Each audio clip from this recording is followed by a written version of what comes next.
Wendy Hodges and Rhonda Brooks, and we're here with Earl, who's closing on a house today, and he's a veteran and just wants to tell you a little bit about himself. And we're so excited and happy to have met him and sold him a home. Well, these ladies did a wonderful job. My name is Earl Crick. I grew up on a little small farm near Kingstree, South Carolina. Came from just a regular poor old family, but we all worked hard and did things well. Had great guidance and discipline, religious training growing up. And so when I got out of high school, I was accepted to Clemson University. And I was always wanted to be a pilot ever since I was a little boy. And it's a fulfillment of a lifetime dream. And so I was accepted.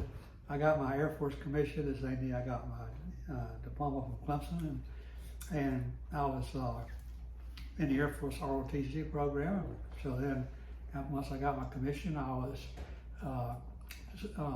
very excited. I was selected to go to flight training school for the Air Force, and I went to Moody Air Force Base in Valdosta, Georgia, and I went through the training there and did quite well at that. And they said, well, we can send you on to your next step. We're going to send you to the F-4 Phantom fighter jet training in California. That's so impressive. I said, that's great. So I went on to California and completed my training there for the F-4 Phantom fighter jet. And at that time, 1967, 68, about the Vietnam War was at its peak. And so next thing I know, I'm on the way to Vietnam, go through jungle survival school, combat survival school, and sea survival school. Had to jump out of an airplane in the water, in the ocean, get in the raft. Fun things. You jumped out of an airplane? Yeah, sure. Wow. Yeah. And so anyway, I went on to Vietnam, and I was stationed in Cam Ranh Bay in South Vietnam. With the 12th TAC Fighter Wing. I was in the 558 Tactical Fighter Squadron.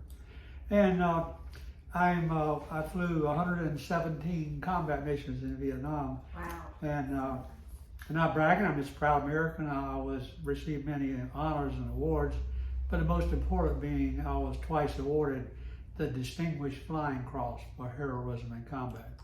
I'm not bragging, I'm just a proud American. Oh. And so I was fortunate enough to, with close air support, right on top of the trees, dropping ordnance, napalm, hydraulic bombs, and things like that, to keep the enemy from killing our American troops on the ground. Saving the lives of American troops on the ground was a great privilege for me, and I would do anything I can to help them, include getting shot myself. So. And some of the other missions I flew in North Vietnam to knock out gun positions and to try to eradicate, supplies coming to the enemy troops in South Vietnam. And I was pretty successful at that too. Got shot a couple times, but you got shot yourself, or the plane? No, the plane got shot. I had a 30 caliber machine gun bullet to go through the canopy and it landed in the seat behind my neck. So it missed me about that far. The Lord was just with me. Oh, my goodness. So, but anyway, that was a great experience for me. And, I do a lot of speaking at churches and school groups and things. And I want the young people of this country to understand that everything we have didn't just happen. The World War I veterans, the World War II veterans, and always saved the country and came back and ran the businesses. That's what they did.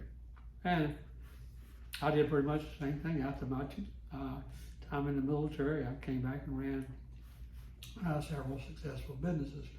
But I want young people today to realize that war is not like a football game where you shake hands at the end of the game, come back and play next year. Because the winners are alive and losers are dead on that given day. And I hate to sound cruel about it, but that's the blunt situation, the way it is, okay? So I want everybody in this country to have a sense of pride, and especially young people. I've been in these third world countries where just survival, the basics of food and shelter is a constant challenge to these people. And here in this great country, this is the greatest country on the face of the earth. I can tell you that from documented truth. I've been in all these third world countries. We are so fortunate as Americans. Let's, for God's sakes, keep the freedom, keep the peace, and keep taking care of our great nation.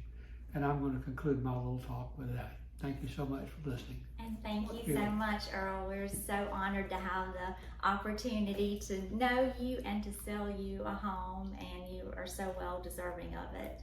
Yes, thank you for all your service, Earl. It's been great working with you. Okay, Thank great. you. Thank you so much, ladies. Okay.